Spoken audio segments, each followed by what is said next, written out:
time once again to slip into your camo, grab your bow, and join us out in the field for another episode of the Up North Journal, presented by PSE Archery. The Up North Journal crew is knocked and ready to rock for another exciting adventure, so let's step outside and hit the trail.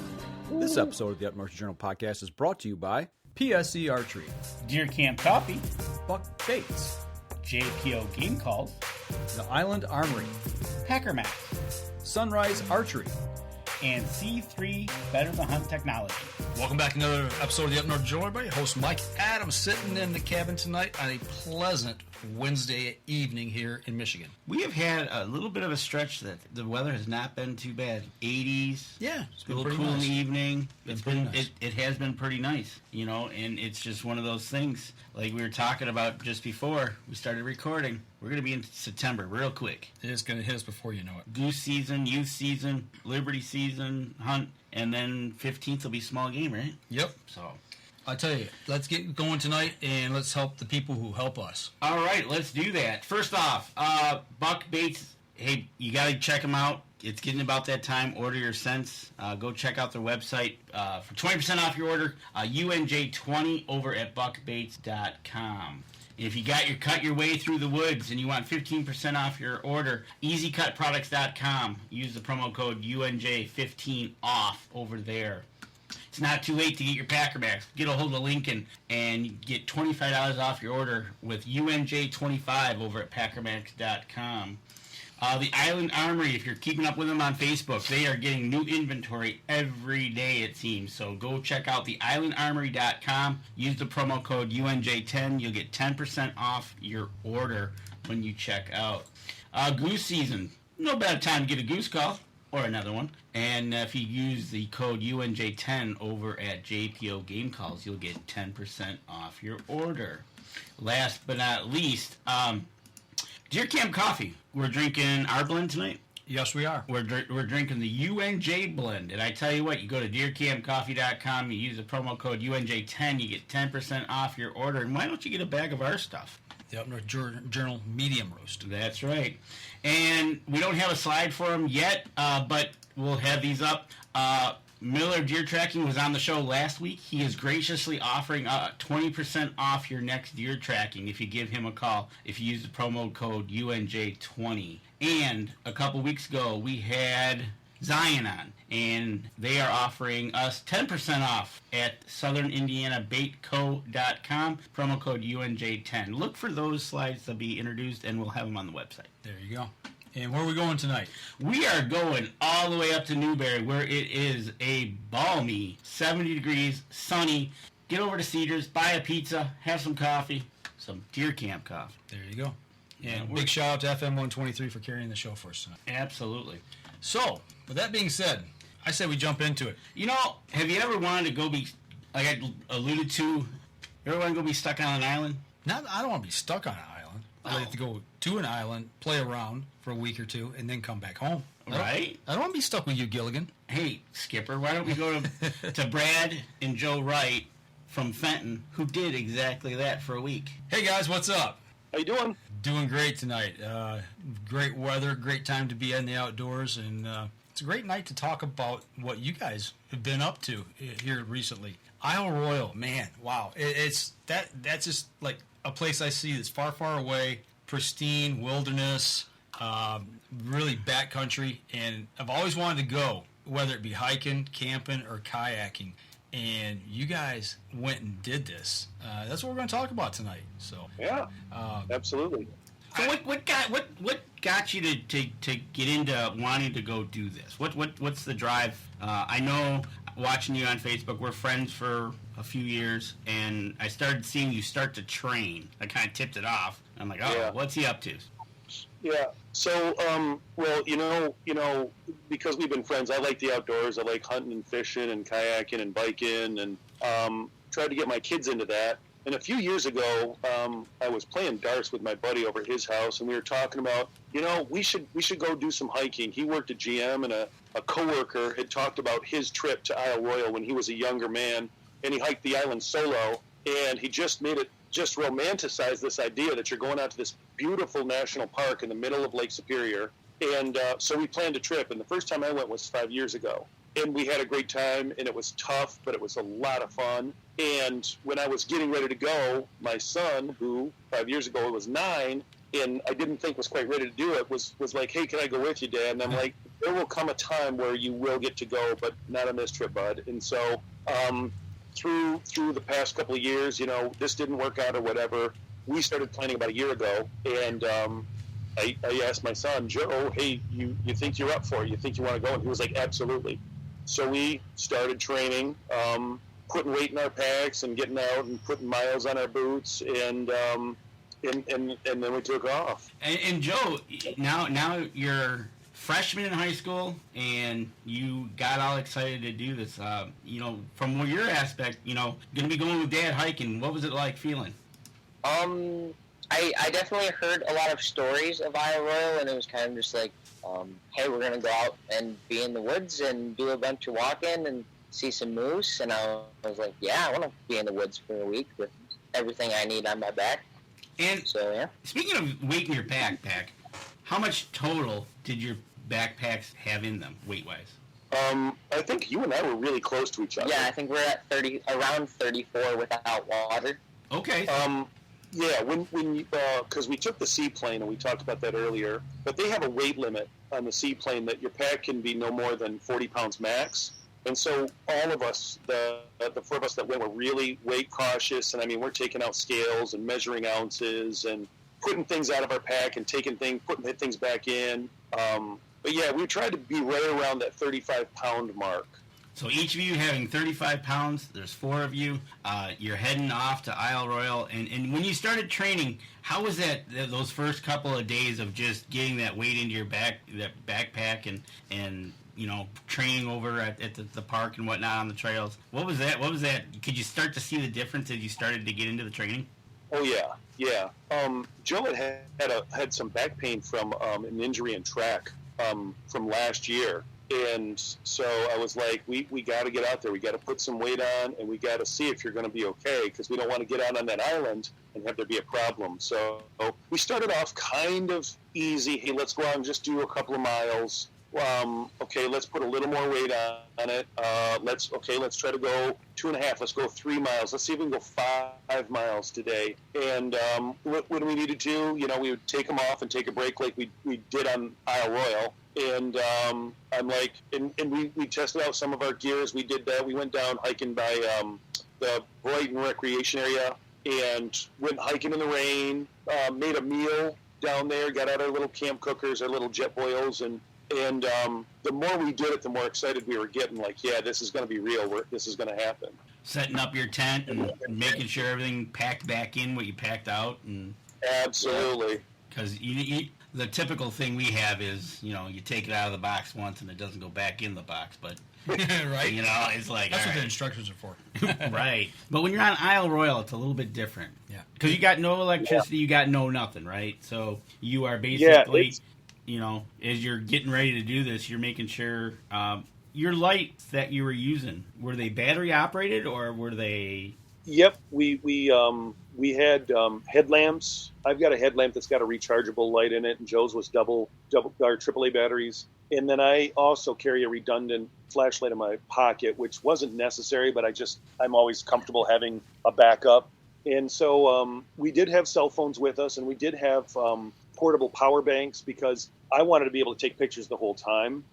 We've known from past experience that you can't always make calls or text from the island because cell signal is spotty. But I wanted to be able to have photos everywhere we went, so I did take a battery backup. Okay. So how many? So if you're going to stay there for a week and you want to take unlimited photos, basically, how many battery banks did you take with you? So that's a great question. I have an older iPhone. I've got an iPhone 8, and I took one. I want to say it was a 20,000 battery backup, which I don't think at this point is very big compared to what you can get.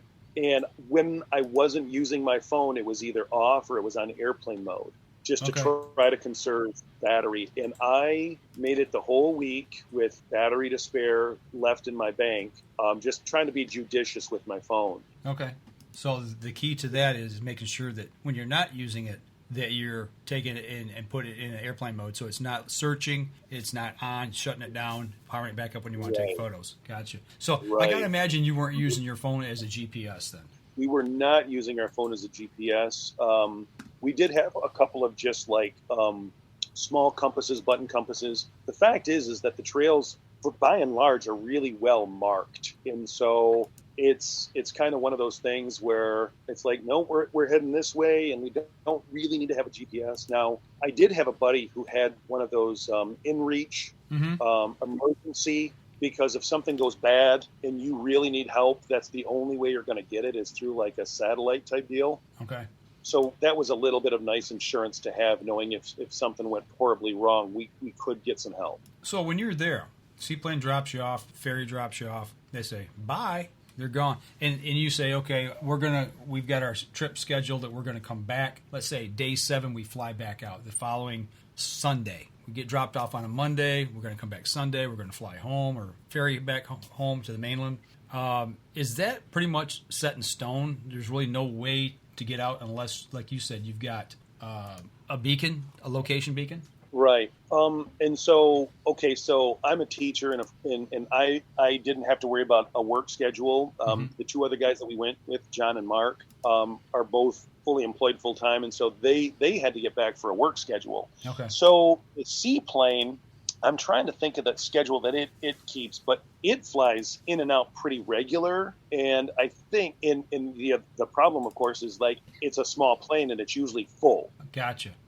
So there have been times, I think, where it's like, okay, the plane seats 6, but we've only got 5 going on this trip. We can take one other person back with us, and then you might have your party split up. And there's usually always seats on the ferry if you don't mind taking a little bit more time to get back. The Ranger is a really, really, really big ferry that can accommodate a lot of people. And so if something were to go wrong and you didn't make your schedule, there are ways to sort of like adjust and still get back.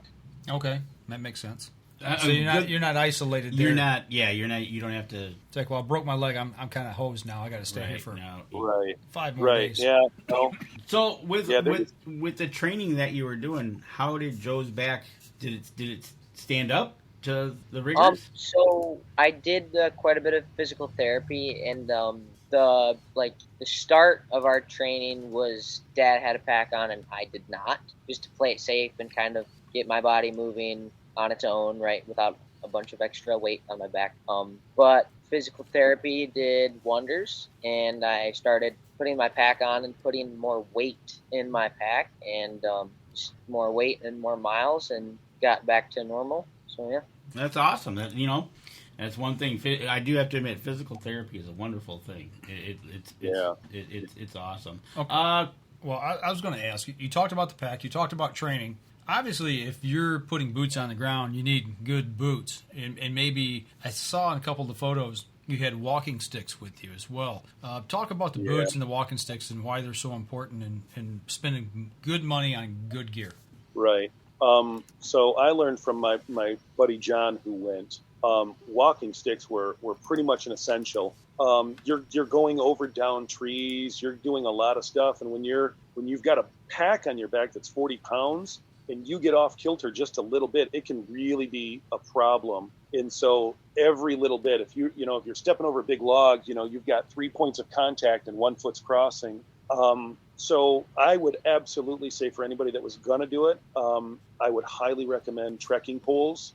They don't have to be fancy ones. They don't have ours. Most of our stuff we did not super expensive stuff.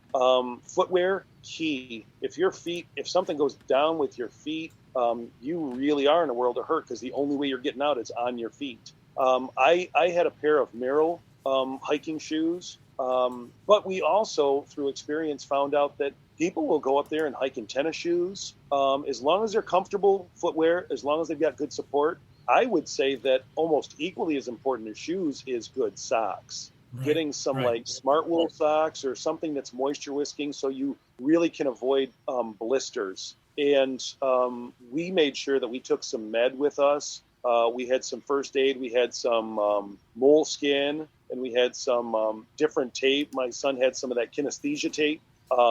and we would just make sure ankles are taped up. You know, if you got a toe that's rubbing, tape that up, and just try to prevent stuff before it got bad. So you were doing some preventative maintenance as you were making that trek, because like you said, if something goes awry in day one, you got 5 more days to deal with it, right? Right, absolutely. And we did run across a gentleman a few years ago, and we saw him at a campfire. We're sitting there and we're pulling off our boots, and his feet just looked like burger. I felt so bad for the guy. He just blistered city. Ooh. And knowing he was out there with a group of Boy Scouts, and knowing he had, days of hiking in front of him, I really felt bad for the guy.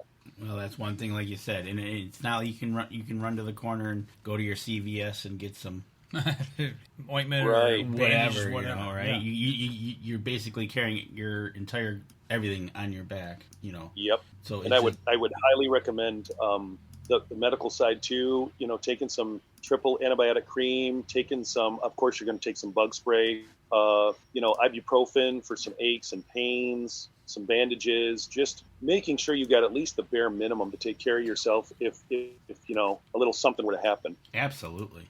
So looking at, we haven't covered what was in your pack, but looking at everything that most people think that goes into your pack, what's the one thing you better not leave home without it, because you're not going to get it there, and it's an absolute top 4 or 5? Sleeping system. Bed. Okay. Sleep. Yep.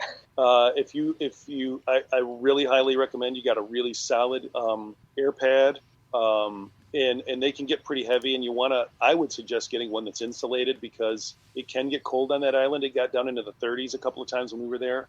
And then a really a solid sleeping bag, something that's lightweight but warm. We had marmot bags. I had was gifted a gift card to a outdoor store, and I ended up buying the marmot 30-degree bag and found it to be perfect for something like Isle Royale. And so for, I think it was birthday or Christmas, you ended up getting the same pack. Yep.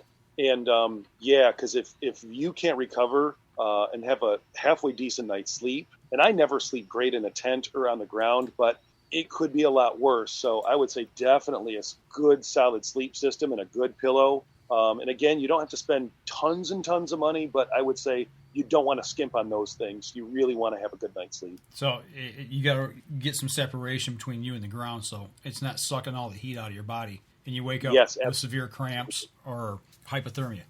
Exactly. Okay. So, and it's amazing how fast you can lose heat, even in a good sleeping bag, because I'm sure you've been in sleeping bags before. You know that the part that you're lying on gets compressed, and there's no R value, and so it's almost like not even having a sleeping bag. Right. Okay. I tell you what, you got to get a good night rest and sleep, because that just sets you up for the next day. Yeah. One last question, and we're going to take a quick break. What's the one thing you took that you're like, man, I'm glad I brought this. I didn't think I'd need it. Didn't think it would need it? Did you have something? I was really worried that I would be struggling to carry that pack every day. Okay. So I was like, okay, if I'm not going to be using it at all times, it's not coming with me. Probably the saw? Yeah. Okay. So we had a folding camp saw, just in case we were going to have a campfire, and you got to process your own wood, and it was like, do we really need to take this? It's ounces, right? And we ended up using that saw a lot to make several fires at different campsites. There you go. Okay. So it was worth the wait. Right? Exactly. Right? So coming up on our first break, we'll take our first break, and we've got some questions lined up. I bet. All right, we're going to step outside, take a first break. We'll be right back after this. PSE Archery has reinvented the way you buy bows. From now on, you can make the most educated decision possible by basing your bow choice specifically on your shooting needs and goals. All you need to do is ask yourself, what kind of shooter am I? What do I want to achieve? PSE will help find the right category for you. So, what kind of shooter are you? Find out at psearchery.com.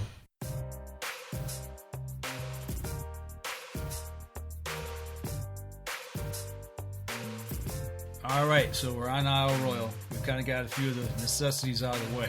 Got any questions in the chat tonight? Absolutely. First one is I lost already. Oh yeah, how big is the island? That's a great question. So total acres or square footage, I'm not sure. Okay, it's so roughly. I got the numbers for you just in case I can help you out. Is like Okay. So the length of the island is 45.98 miles. Yeah. And the maximum width of the island is 8.699. And the total square area is 206 square miles. That's pretty big. That is pretty It's a pretty big. good sized island. And I do believe the moose got there through the ice, going over the ice, The ice right? bridge. You got Is that? Yeah. Okay. That was another question. along with the wolves. Right? Well, that's the other thing. What else is out there? Besides the moose that you took a picture of, what else did you see, animal-wise? Fox, bald eagle. We saw sea otters. Yeah, big sea otters. We saw some big sea otters. We didn't see any wolves, and we didn't hear any. One thing that's important to note for anybody who's thinking about doing it is there are no deer on Isle Royale, so you don't have to worry about deer ticks. Wow, I wouldn't have thought that. That's a good to know. Huh. Yeah, and there's no bear. We ran into a young lady one time who was wearing bear bells, and we were like, "What? Why are you wearing those?" And she didn't realize there were no bear on the island. That was going to be my next question is about bear. Yeah, there's no bear on the island, and we found out from a couple that have been running the moose study on the island that there are no porcupines or skunk on the island as well. Really? Okay. Interesting. Wow. So she said if you smell something that smells like a skunk, she's like, that's a fox, because they have a very musky odor. Mm-hmm. Right.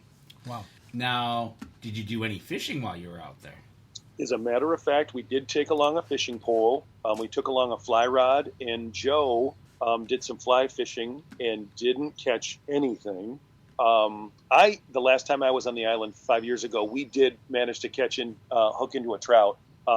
But there is great fishing on the island. We were watching a gentleman fish off of a dock when we were by Daisy Farms, and he pulled out a lake trout that was 36 inches long. Yeah. It was a monster fish, and just everybody there was just like, oh my gosh. So I got to assume as well, fishing-wise, you got to have a fishing license because it's still the state of Michigan, right? Correct, yes. And you actually need to purchase a camp permit. So when you're out on the trail, and if you happen to get a shelter, they give you a little plastic sleeve or whatever, and you tag your shelter to let somebody know that you did in fact, buy a permit to be, because it is a national park. It's not a state park; it's a national park. Right. So what are a couple of the other little things that you need to be aware of before you go, like buying the permit? How far ahead planning travel? Is there any other permits that you need? Other than the one park permit, I don't think that's the only one you need. You need to plan your food and ration your food well. Weather it's Michigan weather, so we had beautiful weather. My buddy John went up there and they got lambasted with like the worst thunderstorms and hail and all sorts of stuff. So you need to be ready for that as well. So you got to make sure you got rain gear with you. Obviously, you want to take some bug spray. I learned about Picardin, which is like a lotion bug spray that doesn't contain DEET. Okay. So you didn't have that smell on you the whole time, and it didn't affect all your gear. Lifesavers. When you are walking and it's just like nothing but canopy and it's like the same thing over and over again, lifesavers were absolutely essential. That boost of sugar just brightened your mood, and I would absolutely recommend a little pocket candy for anybody. So lifesavers. What's your favorite flavor? I like the white ones. I like the orange ones. There we go. Speaking of that, hydration. Were you constantly drinking? Yes. Joe, we each had two. We take Survivor filters because you're going to be pumping your own water. And even though Lake Superior is a pretty clean source of water, I wouldn't drink directly out of it. We were always setting up camp by a lake or on Lake Superior so we could pump fresh water. And then we had, each of us had 2 liters, bladders that were like a liter apiece that we carried. Our friends had camel packs, which is another great idea. But yeah, we were going through a lot of water, and it wasn't even really that hot when we were there. So if you were up there and it was like 80s, 85, you better be drinking and hydrating. There again, you run into trouble with the cramps and whatnot if you don't hydrate. It can end up being bad news for the rest of the trip. Right? I see something here, and I got to call him out. This blows my mind. Adam Wynn, place looks amazing, but he says he's never heard of it. Yeah, I was gonna ask him that myself. How do you live in Michigan and not hear of Isle Royale? I know, right? Especially an outdoorsman. Adam, that blows my mind. You know, the plane, the boat. Do you have to sign up? Is there a waiting list? Is there, like, because this is the prime time for doing all this stuff here in Michigan? Yes. So we made the reservation for the seaplane, I want to say back in like March or February. We made the reservation for that. The ferry is a little bit easier, again, because it can take more people. That's a little bit easier to book. The seaplane is a little bit more expensive, but if you're considering going and you just want to get there and start hiking, the fastest ferry is 3 hours long. And the slower one, the Ranger, the big one, is 6 hours. So we just want to, let's get up there, let's get on the island, and let's start hiking. Gotcha. Well, now you'd mentioned we kind of tiptoed into the realm of food a little bit. Talk about preparing food, or did you buy food? Was it hydrated? I got to assume it was hydrated because I saw jet boils in some of your photos. And talk about, getting that food with you there and then eating it and how some of the issues around that. Right. So Joe was our food camel. I carried the tent and I carried some other essentials, and Joe had all of our food, and that was done on purpose because I knew every day his pack would be getting a little bit lighter as we ate.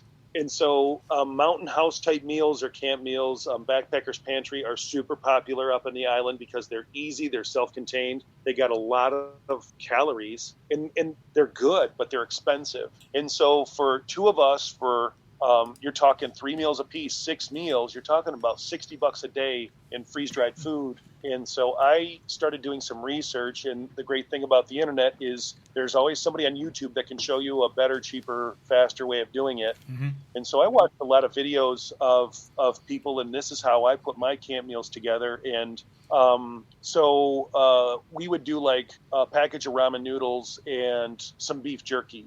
Or we would do some instant mashed potatoes and maybe a gravy packet and a packet of chicken. And to do that, we ended up spending like $3 on meals where, the Mountain House might be 10. I think our favorite meal was Thanksgiving. We made a Thanksgiving dinner, and I took a package of instant stuffing and instant mashed potatoes and a packet of chicken and a gravy packet. And yeah, you got to hydrate everything because, you're carrying water, you're carrying weight, so everything gets dehydrated. But for the most part, I would say our meals were okay. Like, I would eat a lot of those things just as a regular meal around here if I had to get something quick. Does Joe agree on that? What do you think? Yeah, the quality of the food was good. There was not enough quantity. Yep. And if you've ever fed a teenager, there was not enough food. He's ninth grader, man. Come on, he's got a hollow leg, right? Two hollow legs. I would wake up and I would be having a full breakfast, and everybody else would just be drinking coffee. And then at lunch, some people just had a snack, and I would be eating a full meal. And at dinner, I would also be eating a full meal. And but it was not. Okay, along them same lines, Joe. This question's for Joe. Is there something that your dad packed for you guys to eat, and you're like, no, I'm not going to eat that? There was that one breakfast. Oh, well, okay. This wasn't Tell the truth. This wasn't like we're gonna pack this and I didn't want to eat it. It was more like I didn't know this was packed and we're gonna eat it. So we had all of our meals, and like one of them was like a soup mix, like a dehydrated soup mix that you would like put some water in it and it would become cheesy potato soup? Soup. Yeah, something soup related, right? And I got out a breakfast meal. Going back, part of the problem was we didn't label all of them. Oh, no. Uh-oh. So it was kind of like, okay, this looks like breakfast. But it wasn't breakfast. But it wasn't breakfast. So I dumped, the contents of the bag into my cooker, and we put water in it, and not enough because we planned for enough water for a breakfast, not a soup. So it turned out really bad, and I was like super cold the previous night, and I was just like, I really want a nice little warm breakfast, and then it turned out to be really gross. So. Did you eat it? Yes, I did because I was hungry. There you go. Okay. And to be honest, it didn't taste bad. It just wasn't the breakfast he expected. Right. He was hoping for the steak and eggs. Yes. If I went for that, knowing that was what I was getting, it would have been fine. Okay. Right. That's good. Mind over matter. Well, speaking of making food, and everything's pretty much dehydrated, you can't carry enough water with you. So obviously you're pumping water, right? Yes. And how much water do you need to pump just to have a meal? And then how much water do you pump to take on the trail with you while you're hiking to hydrate? That's a great question. So most of the camp meals that we had required about a cup of water. Okay. And so we would use one of my bags for meals, and so that left me with one bag to drink, and then Joe had both of his bags. Mm-hmm. And so if I ran out, I'd be like, "Hey, can I have a sip of your water?" But usually that wasn't the case. Yeah, I don't think we ever rolled into camp like without. No, but we rolled into camp like a little low a couple of times. But then the first thing we would do once we would come into a camp is pump water. Gotcha. Okay. Was there anything to eat off the island? Was there anything on the island? Fruits, vegetables, or something? It's edible. Very, very, very tiny strawberries that were delicious. Oh, you did find some wild We strawberries. found some wild strawberries, and they were wonderful. And there's actually another friend of mine who went up there said that there's actually a lot of edible plants up on Isle Royale, and he was better at identifying them. Yep. So he felt better about, but I mean, there were dandelion greens and things of that nature. I didn't see any fiddlehead ferns, but I'm not great at identifying all of those things, so we just thought better safe than sorry. There you go. For sure. That's just one of the things. So they got their meals. I guess another thing they should probably say that top of the list is to label things correctly. Labeling's probably very important. Super important, especially if you're making your own. And know your appetite. Right? Bring more food. Bring more food. Number one, bring more food. So you put the man in charge that eats the most. You put him in charge of all the food. That surprises me. It really does. Could have been in trouble on day 2. Right? Right. Why's your pack so light? So did you happen to start cutting it very close towards the end on food? Did you have to ration it out? No. We planned actually to have a little bit extra, and we ended up doubling up dinners the last night because we were like, we're not going to eat. Our last day of hiking from Daisy Farm into Rock Harbor. We're like, we're not going to stop for lunch. We're going into town because there is I call it a town, but there is a restaurant in Rock Harbor. There is a lodge. There is a little camp store that has chips and chocolate bars and popcorn and pretzels. So when you get into Rock Harbor, you're like, we're going to go have a burger and fries because we've been on the trail for so long. So we just decided to double up on our meals that last night. Okay. Well, okay. So we showed the picture of you making fire, and you alluded to the camp saw, folding saw to make cut wood up. Yes. How did you make fire with just standard provisions, matches or lighter, or did you have some kind of flint napstone, or did you do the bow drill?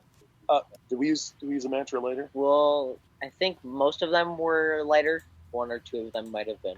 Okay. Yeah, we do. We have practiced doing some primitive fire starting. Most of the time, we're taking a ferro rod with us. Okay. But just because it's heavy. Yeah, but because again we were talking about weight, we're like ferro rod or this Bic lighter, and so weight was definitely a consideration for those. Okay, so as long as the Bic lighter works, you're in business. Absolutely.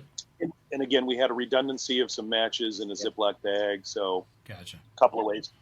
Fires were big social occasions on the island, especially at McCargo Bay, because that day it rained, and so we started a fire.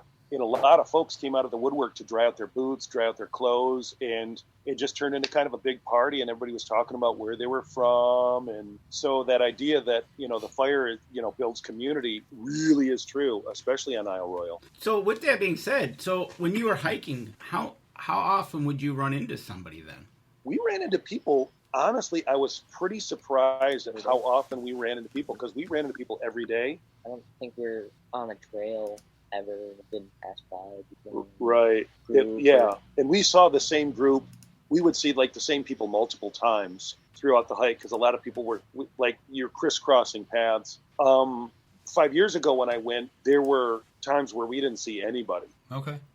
But this trip, it was beautiful weather and a pretty popular time, and so we saw quite a few people. And you were there in July. I don't know if we've covered that. I know we covered it before the show, but I don't know if we've covered it during the show. Yeah, they were July, first week of July they were there. And, like you said, the weather they had was just almost picture perfect for hiking or kayaking, because I could see some of the pictures you're showing, Mike, that it was nice and calm. Mm-hmm. But, that's kind of good to hear, actually, because that means people are getting out, using our national parks and doing what they're there for. And unfortunately, I got to ask this question. Did you find people leaving garbage? No. Good. Absolutely not. It really, truly is like one of the most pristine places you'll ever go. I've got a story for you. It's a little bit gross, but I've got a story for you. My friend John was talking to this guy who hiked it, and he's hiking by himself, and he's on the trail, and he comes across a Ziploc bag that happened to be somebody's latrine. Okay. This guy picks it up and carries it like 12 miles to the next camp so he could put it in the garbage. Wow. So the people that you're going to run into up there really do have an appreciation for the outdoors and the beauty of that place. And I've seen people do a really good job of taking care of it. So that's good to hear that, they're only leaving footprints, right? So he was taking care of somebody else's business. He was taking care of business. He was taking care of business. Oh, Lord. Oh, come on. That was good. That was good. One of the comments we're seeing on the live chat is, I won't mention her name right away, but she seems to think that Joe's got it right. Bring more food. Would you like to guess who that is? I know who that is. There's not a doubt in my mind. Not a doubt.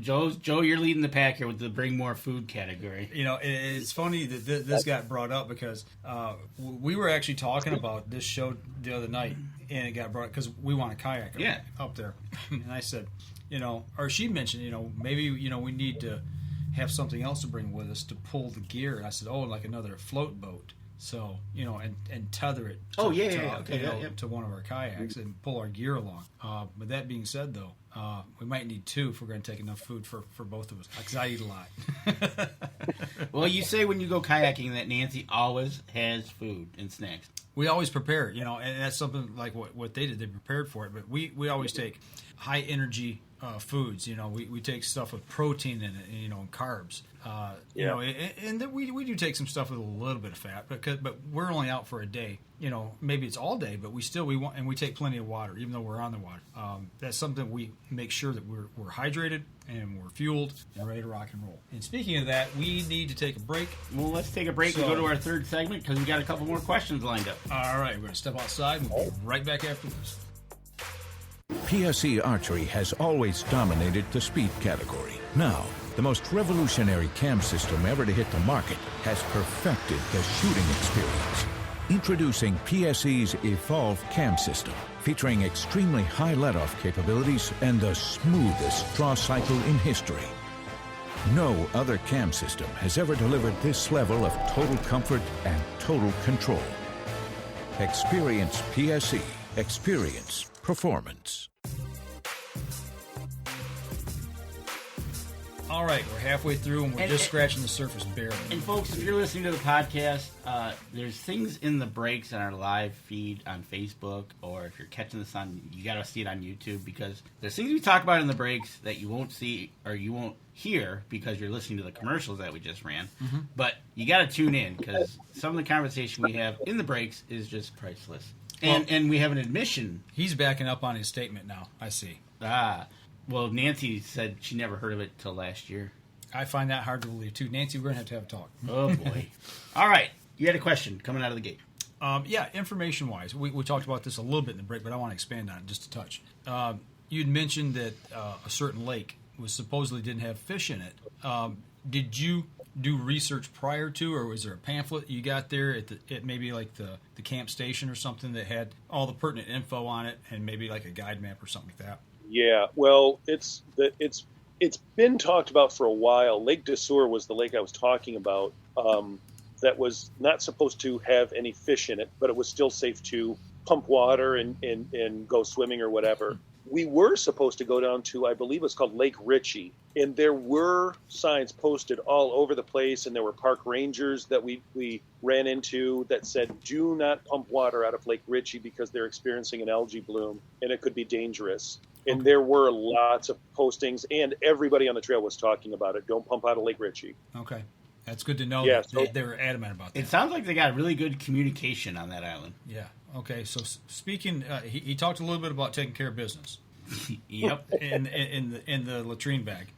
Got to ask. You know we're going to ask. How do you use the latrine in the middle of the woods? So, I mean, I generally think I got a good idea, but for those who don't know.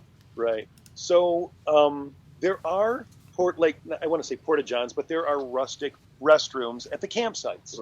Okay. And when we say rustic, there's a hole in the ground and there is a throne on top of it, and that's about it. Okay. And it's not very glamorous. And there's also very rarely any toilet paper in those bathrooms. So you absolutely want to take your own toilet paper on your hike. Okay. Yeah, and or baby wipes. Yeah. So here's the next obvious question. How much TP do you need to bring with you for a week? Another great question. So we were debating that. I ended up buying a package of baby wipes, and then I think we took a third of that for you and I, and then I had about half a roll or a third of a roll of toilet paper, dry toilet paper, that I had folded in half and crushed and put in a Ziploc bag to keep it from getting wet in case we got rained on. And that's what the two of us took. And I came home with extra. Okay. He wasn't limited to 3 squares. That's good to know. I was willing to share a square. There you go. See? It's like, I packed my bag. Son, you should have packed your bag a little bit better. There's some poison ivy leaves over there. Have at it. Right, have at it. Pine needles. Yikes. Poison ivy. Is there poison ivy there? There is poison ivy there, and you do have to watch out for it. But it's not like the place is covered with it. There was one plant, and I didn't look it up, and it had this beautiful, huge, like 5-pointed leaf, and that stuff was all over the island. It was sort of lower to the ground. Mm-hmm. And the other thing that's kind of cool is like they have this cutworm that are infecting some of the pine trees right now, and so they'll eat the tips of the pine needles off. But the whole island, in my opinion, smelled like a Christmas tree farm. Okay. It really smelled good. Okay. Now, backing up just a little bit, we talked about the latrine and all that kind of good stuff, but you're breaking camp every single night. You're there, taking your tent, packing it up in the morning, taking it with you, resetting again. Is there designated spots on that island that you can only pitch a tent, or can you camp anywhere you want? That's a great question. They don't really encourage dispersed camping, which isn't to say that people don't do it, but they really, really want people camping in designated camp spots.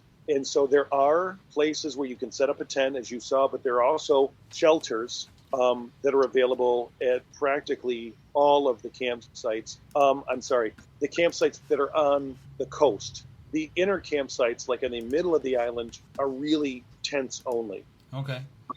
And talking about these shelters, explain a little bit about those. They're a 3-sided wood structure with basically one wall is all screen and a screen door.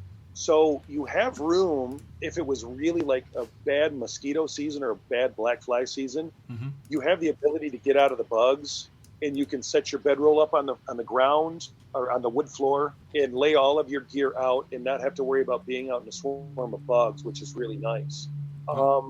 They're kept really clean. People do a really nice job of sweeping them out and having them ready for the next user. And there's a lot of really great graffiti written on the inside walls and ceilings of those shelters.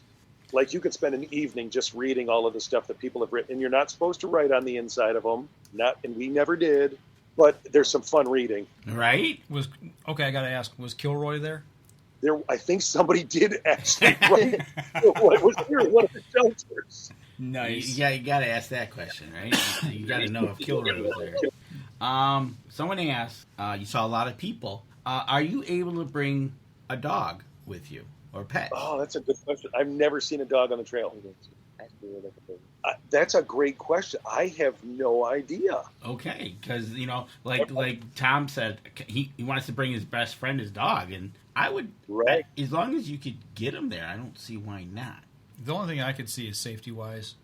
with possibly the wolves. will the wolves possibly? I mean, I don't know. That would be one of my concerns. Would be something of that nature. Also, your dog can't carry his own stuff. Very true, and that adds to weight. Yeah. So, Unless he's a Saint Bernard, didn't Right. put one of them big kegs underneath his chin and Pack him carry up. his bedroll. How many hours a day do you spend hiking? Oh, that's a good question. 5 to 6, yeah, I'd say depending on our 5 to 6, depending on our breaks.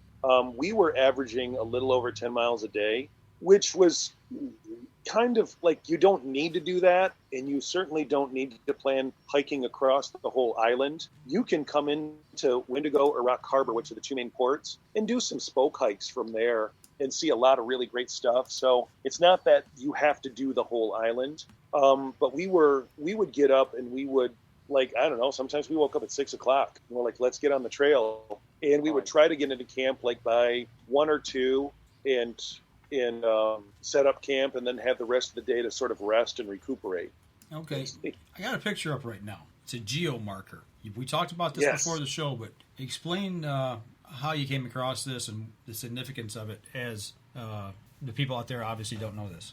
So we had pulled off the side of the trail on some of these large rocks to have some lunch. And we're cooking our meals. We get our cookers out and we're cooking and we're eating. And my son just happens to notice right next to him. He looks down and there's this brass sort of looking thing in the rock.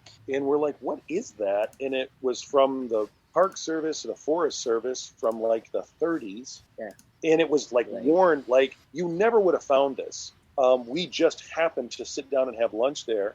And it was this cool little thing that said, like, if anybody's found tampering with this, the fine is 25 cents for messing with this marker. And it was just like, we got to get a picture of that. That's kind of cool. And that was from what, 1937, I believe? I think 37. Yeah, it was something like that. Something. So, with that being said, I think inflation has definitely went up just a little bit. You're going to pay a little bit more for moving that today. Yeah. Oh, it says 1938 on it. 38, okay. Yeah. So, Danny, it's going to cost you $0.25 if you mess with it, so don't touch it. I ain't touching it. That's for sure. That's crazy. That is literally, I mean, to see a survey mark out, that's one of the last things you'd think that you would bump into out in the middle of nowhere. I mean, I know they survey stuff, but that's pretty cool. Yeah, just by luck. What are some what's another thing that we don't have a picture of that you found there and it just blew your mind? Yeah, I don't know if we got any pictures. There are moose sheds all over the place. Oh yeah, because I did see a few of those. Yep. There's no porcupine to eat them, and you can't take them. Of course, that's it's a national park, but you'll see moose sheds all over the place. Wow, that's incredible. I A lot know, of people right? pay It's good really- money for those things, I mean, that's probably why you Yeah. can't take them, so that makes sense. Oh, you'd have scavengers right out of the gate, right? Absolutely. And so you've tracked all day, or 5 or 6 hours. You're resting. It's getting dark. When it gets dark, and it does get dark, as soon as you shut your flashlights off, what was like the stars, northern lights maybe? How was that during the night? Unbelievable. Yeah, it was really amazing. It was like forecasted or whatever. We were told that there's a possibility of some northern lights, but we didn't see any. But like just the stars were amazing, and it was super cool because we were going to bed at probably 6 or 7 o'clock every night. So I hadn't seen like a night sky yet, and it was like our 4th day, and I was like, I want to set an alarm and wake up and see the stars, and we did, and we got out of the shelter that we got at like around midnight and just stood around and looked at the sky. It was really, really cool. Unbelievable. Like so little light pollution. You can see the Milky Way. You can see satellites. You guys know if you get up in northern Michigan away from, big towns, the star watching is so much better. Well, it's unbelievable on Isle Royale. That's truly a what they call a dark zone, Right. A dark location. Oh, for sure. I mean, for miles, right? Absolutely. And speaking of that, you got to admit, how are the bugs? How are the black flies? How are the mosquitoes? So, like I said before, I discovered Picardin. Somebody on some video said I've gone to using Picardin over DEET, and I was using that and I did fine. Actually ended up buying Joe a bug suit that he wore a lot of the time, and it was just, a mesh suit that went over his shorts and his t-shirt, and that was really helpful too. But honestly, we didn't get into swarms of like black flies and mosquitoes. They were there, but I have been up there where my buddy John and I hiked through some bad swarms, and he got hit bad. So that's where the bug suit came in from his experience, and he's like, it doesn't weigh much, and it gives you that protection. But I was fine with the bug spray or the Picardin. Okay. Do you know how to spell that? Picardin, and it comes in kind of a lotion. And the nice thing about it is, unlike DEET, it's not super stinky. Okay. And even after I put it on, because I usually don't put on lotion, but I didn't feel like really oily or anything like that. And you can apply it right to your skin? Yep, a little dab. It's almost like sunblock. Okay, Danny's calling that up here. I'm looking for a good picture of it. Yeah, if you can find it, pull it up and I'll throw it up on the screen. Looking back at this thing and planning ahead, is there anything that you wanted to take with you? And maybe you checked a website or the Forest Service or something, they said, you cannot take this. I mean, is there a list of things that you cannot bring on island? Not that I know of. We ran into people that were carrying firearms for just in case they ran into had a wolf encounter. Okay. I always have a pocket knife on me. That's not an issue. The firearm is a little bit of an issue if you take the plane, but I don't think it's an impossibility. You have to contact the airline and say, give it over to the captain, and they secure it for you, and then you can get it back. Okay. Because we took the plane, we couldn't take the isobutane packs for our cookers. We had to buy them there. But if you take the boat, it's not an issue. Yeah, but I don't think there's anything they said you couldn't take. Okay. You talk about the butane cartridges. That's one thing that I was going to ask you about. As far as you cooking your meals, I know typically, Jet Boil brand, you can take and boil I think it's a liter or a half liter of water in that, and it takes I think like 60 seconds. So with that being said, and how much water you needed, or if you're purifying it that way in any way, shape, or form, how many butane bottles did you take for your little personal cooker? We took one that I used for the both of us that I cooked. I boiled water for both of our meals, and I had leftover. Okay. And not only that, but when we came into Wendigo, outside the little store there were a couple of milk crates that people had left, like unused containers of fuel. So if you wanted to grab an extra, they were free. You could just grab one if you wanted to carry the weight, just as in case you ran out. Okay. Yeah, because so, you can't take it back with you either. Right. So and the smaller size, like not the giant ones. Yeah, it wasn't really huge. It was the kind of the standard Coleman size that you might find at Walmart. Oh, like a bottle, No, not even. No. This was like the little ones, like 2 or 3 inches tall and maybe 4 inches around. Exactly. Gotcha. Okay. There you go. And I like that they put a crate out there for people that like you said, you can't take it, so don't let it go to waste. Let the next person try it. Yeah. Don't buy two if you think you're going to need to. Buy one and take one of the extras. Right. That's a great idea. I think, and I'd use the extra and run that off for a tap. Oh, absolutely. That way you get rid of one of those and leave one back for somebody else. Right, exactly. So, coming up on our break? Yeah, we're running a little bit long here. So, all right, last break coming up, folks. Got any questions? Get them in, and we'll be right back after this.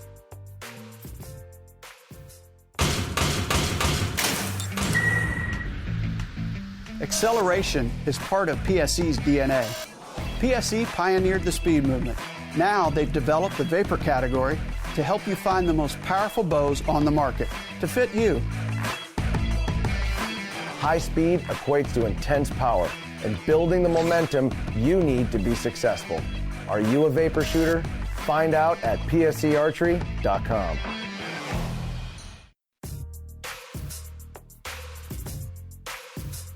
Well, we made it to the last segment, and I've probably got a million questions. I wish I would have wrote some questions, on a piece of paper, scribble something down to where I could. And that's the thing about this show. We never preempt question. We don't preempt it because we chase rabbits. Yeah. So. And you know what?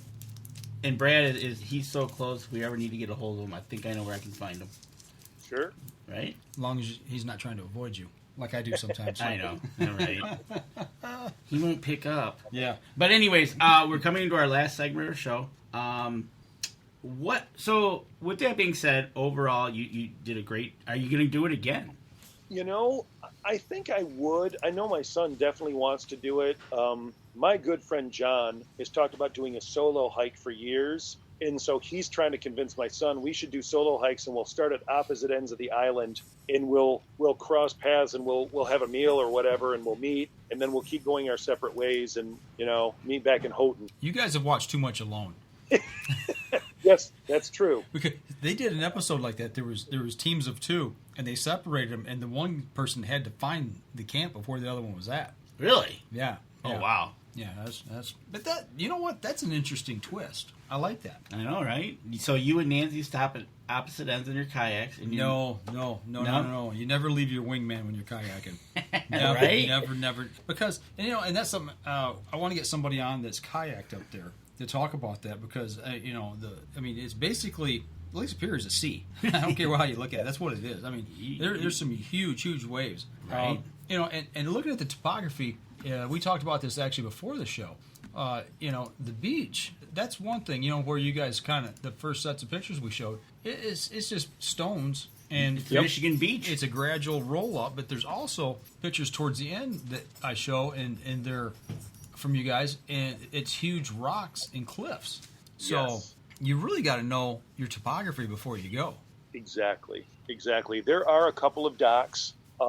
Like there's a dock at Daisy, and there's a dock at McCargo, and a dock at Todd. But yeah, there are a lot of big rocky areas that you don't want to try to beach a kayak on. Mm-hmm. There you go. It'll beat you up against the rocks. Right, for sure. Yeah. So you'll have to get a list of questions. Maybe we can have him back on. He'll knock them out. Did you see anybody with kayaks there? We saw a lot of people with kayaks. Oh, yeah. Like the long sea kayaks that are super thin. Mm-hmm. Our last day, we were sort of just hanging out by the lodge, and it was a beautiful day, and we're looking out at the water. And there was a whole crew of people that are strapping down their packs to their kayaks and heading out. That's something I want to do. There you go. Could you do you have any indication as to maybe the length of them? The ones that we saw looked like they were at least 16 foot. Okay, that makes sense. So yeah, they look pretty long. Okay, we run now 14 and a half footers is what we have. And there are people that do the same thing with the canoe. You can portage straight through the island. Okay. And go from the north side and come down through the south side. And as a matter of fact, I talked to a gentleman who had done that several years, and he and his son were doing it the same time we were up there. Okay. And my buddy and I have talked about doing that, because that would be a kind of a cool way to see parts of the island you might not normally see. Okay, and they were going down through the middle of it? Yeah.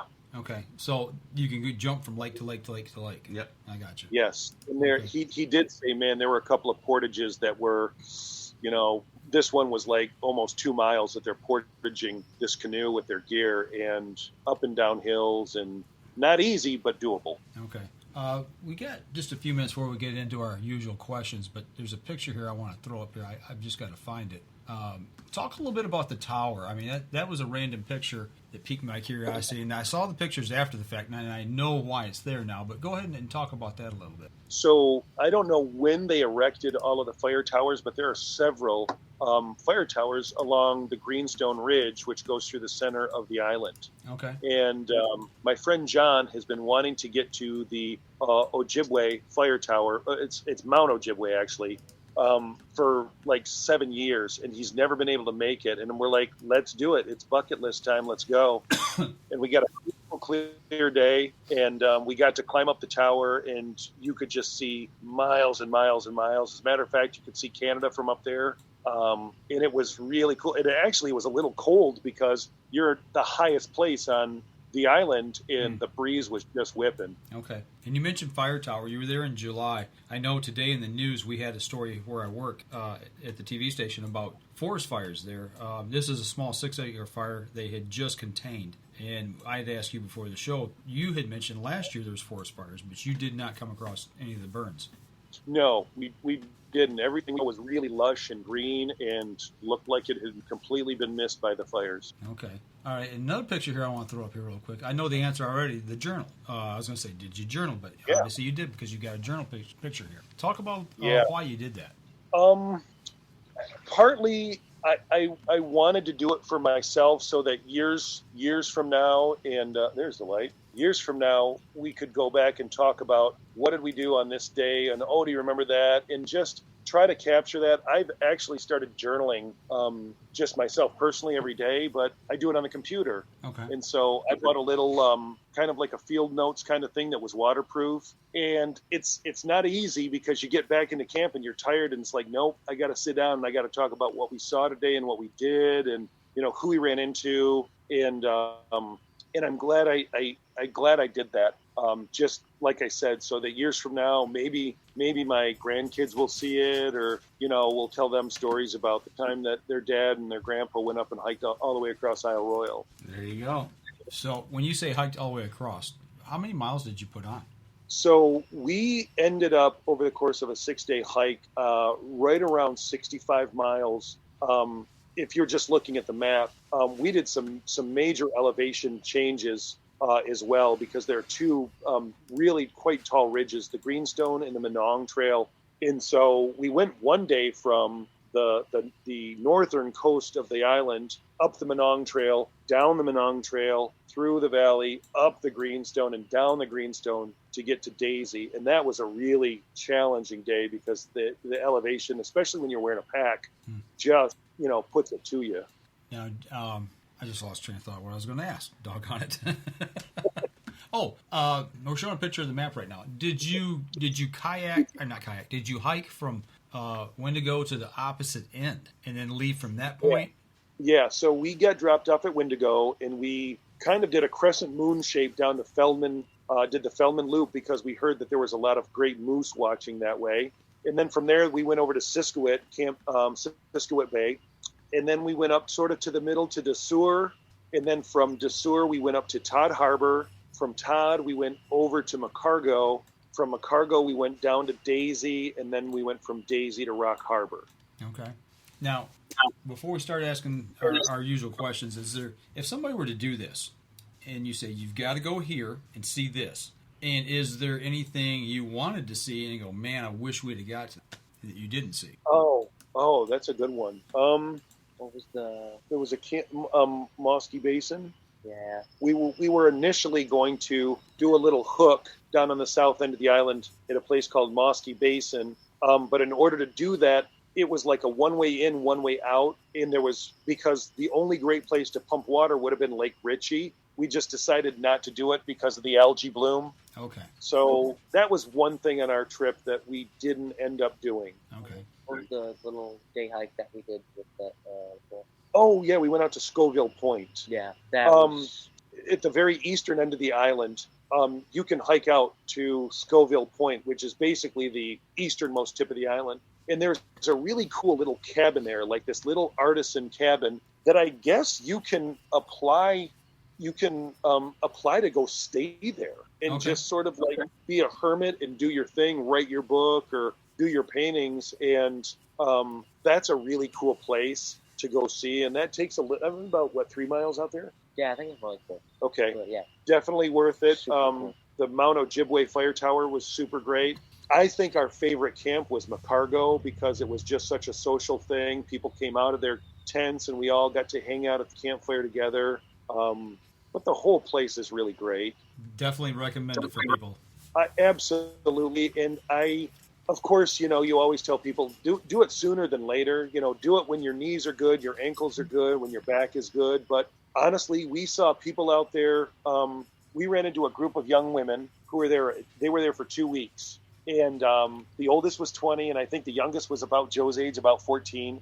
And we were talking about pack weight and things like that. And they had asked us, hey, what do your packs weigh? And we said, I don't know, 30, 37 pounds, and whatever. And they said, whoa. And we were like, yeah, that's a lot of weight. And they're like, our packs are 60 pounds. And we were like, joking? Wow. And they were carrying around so much stuff. And they weren't these big beefy girls. They were just regular run-of-the-mill people, but they were happy and they're carrying around twice the weight. So I would tell people, go do it at least one time. You can do it, but it's so beautiful, and get out there and do it, experience it. Absolutely. Well, I got a question I'm going to ask, and I'm going to let this kind of lead into the questions that Danny's going to ask you. All except one he's going to give me. He doesn't. We talked about that before the show, or maybe in the break. I can't remember. But anyway, and I'll save that for the appropriate time. But what is next on your bucket list? Appalachian Trail, or have you done that? No, when we were talking about it. I don't know if you're familiar with the store in Fenton called Red Fox. They were an outfitter. Yeah. Mm-hmm. They had a lecture series, and a gentleman came in and did a talk on the Porcupine Mountains and how great it was. And again, that's here in Michigan. That's in quote unquote in our backyard, even though it's 10 hours away or something like that. Yep. So we talked about doing the Porkies as well, but yeah, the Appalachian Trail is definitely something that we want to. I don't know if we want to tackle the entire thing, but certainly to do chunks of it and say, we did a little bit of that. But, you get on the AT and then you're dealing with, like, all sorts of different animals that we didn't have to worry about in Michigan, like copperheads and, bears and all sorts of stuff. But, Sure. That's the other thing is, like, you feel relatively safe on Isle Royale, even though there are wolves. Mm-hmm. They have such an abundant food supply with the wolf population that, you just don't hear of the wolves bothering people. True. Yeah, you don't hear stories about it, at least not in the media or anything like that. But right. Have you heard of the Great North American Trail that runs from Vermont out to the Dakotas that comes through Michigan? I have heard of it. I haven't done enough studying on it to know exactly where it picks up. But yeah, I've heard of that. What's the Pacific? There's a Pacific Coast or there's a Pacific Coast Trail or a Pacific Crescent Trail or something like that. And of course, once you get into hiking, you hear about the John Muir Trail out west. All of them sound like really great places. We've gotten to be out in Montana and see how beautiful that state is. But again, there's like getting out there with all your gear, and I'm kind of the kind of person that's like, there's so much to explore in Michigan. I'd like to see all of this state, first before I decide I want to go, hundreds of miles someplace else. Sure. Exactly. Like you just said, to get over there to the west side of the UP from here, it's a good 10-hour trip. Or to Crystal Falls, where I'm at, is 8 or 7. But that 8 hours, you can be in Nashville. But yet, But like you said, right. There is so much in this state. Whether you're in the UP or you're in the lower, it's amazing. Well, one more question here for Joe. Did your buddies, when you told them, hey, this is what I'm going to do, did they say before or after you got back and you told the stories? You're crazy, man. There's no way I'd do that. I'd rather sit home and play on my Xbox.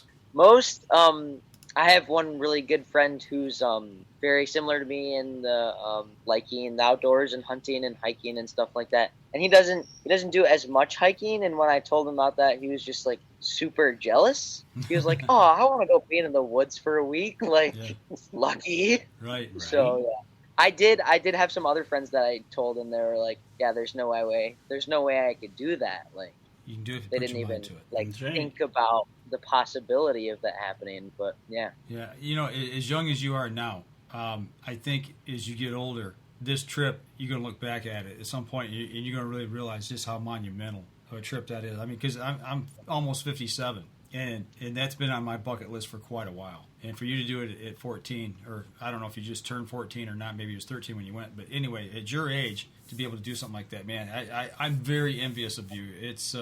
It's been a real pleasure talking with you. So, Danny, I'm going to turn you loose here. I know we got a few minutes left. And We do got a few minutes left, and obviously, all right. This is a throw-in question because he said it. So, you guys ready for hunting season?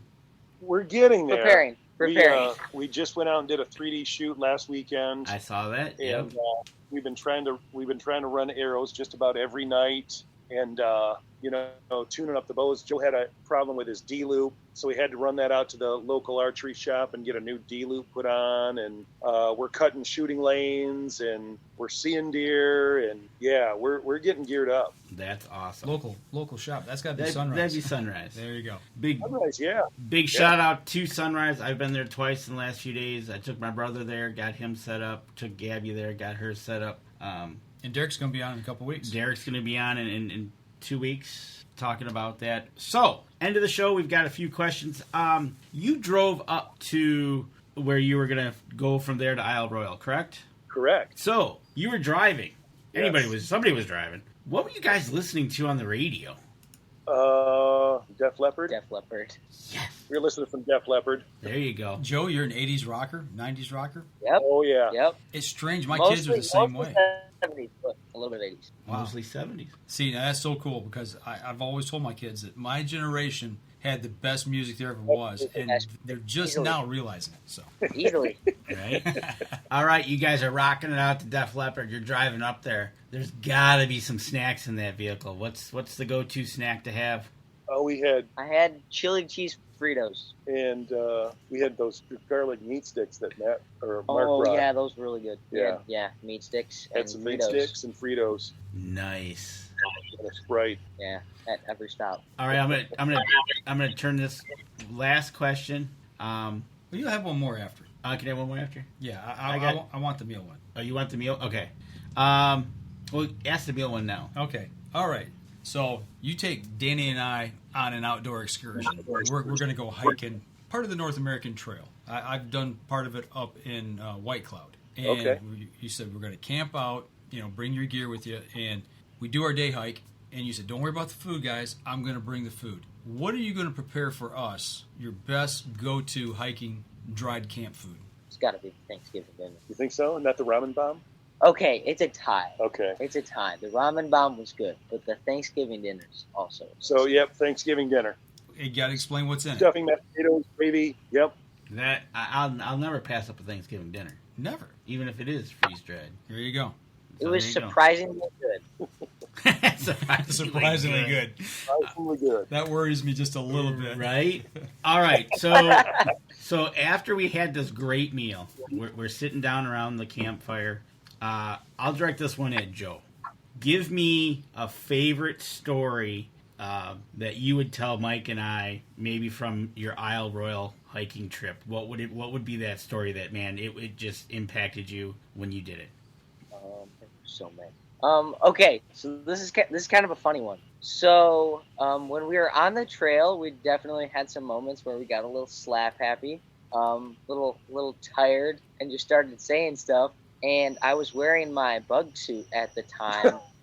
I was wearing my bug suit, and Dad's friend John goes like, what if you were a superhero and you were Bug Suit Boy? And so that for the rest of the trip, whenever I had my bug suit on, they would be like talking about the adventures of Bug Suit Boy. So as a matter of fact, I think we stopped at there was a shelter that had a log in it that people would write stuff and then leave it for the next campers. And I wrote an entry on behalf of Bug Suit Boy. That's good stuff. There you go. And you know what? You're going to remember that for a long time. And you might want to hold on to that thought and kind of write it down, because if you ever see somebody comes out with that, you know where it comes from. Yep. Right. One last question I want to throw at you. It's just because he mentioned this about getting tired and slap happy. Was there any really good camp pranks that were played on you, or did you play them on somebody else? It wasn't. Well, the superior thing wasn't a prank. That was just that was that was bad. So we told Joe, and we didn't do this because I didn't want to be mean to my son, but we're like, the thing is, when you go on a trip like this with a bunch of guys, like, you have to always unpack everything out of your bag because you don't know who's slipping rocks into your pack when you're not looking. Right? So you're like, why is this pack feeling heavier every time? Then you pull out 15 pounds of rocks. There you go. Nice. Never trust your hiking partners. That's right. So now we know if it starts feeling heavy, it's not because we're tired, it's because it's getting heavier. Right, exactly. It's getting heavier, right. That's good stuff. So, well, guys, it's been a pleasure talking with you. I appreciate you taking an hour plus out of your evening to reminisce about the trip. Thanks for having us. You said something there early on about romanticizing adventures like this. And, there's a lot of truth in that. But I think that romanticizing a trip and remembering those memories is really, that's why we do them.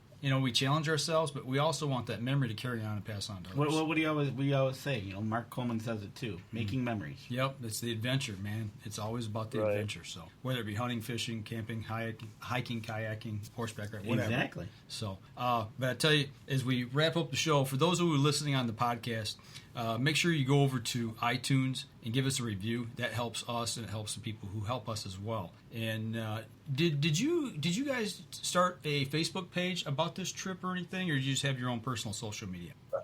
I've got my own personal thing, and I did post about it. Okay. Just like throwing up pictures. Hey, great time on Isle Royale, that sort of thing. Nothing really in depth. I haven't published the stuff that I wrote in my journal just because I didn't think anybody other than myself would find it that interesting. Okay.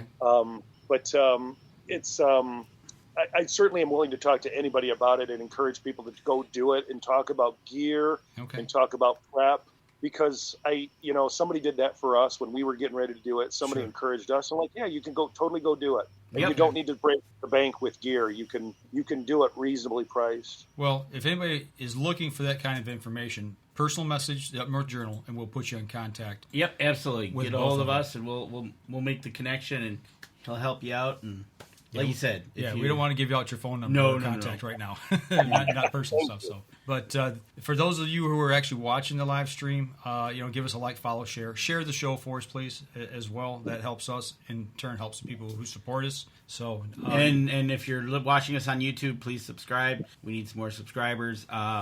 If you're listening on anything else, share it. Tell everybody about it. Absolutely. And next week, that was my question. We've got Chad Stewart. That's right. I got to reach out to him. Yes, you do. That we've got that. Make sure we got that all set up. Down. It's going to be a good show. All right. Well, that's going to do it for us this week. Guys, hang on real quick after the show. We'll chat afterwards. But we'll be back again next Wednesday night, 7:30, as long as we don't get some of those bad storms and the creeks don't rise. Right. So, there you go. All right, folks.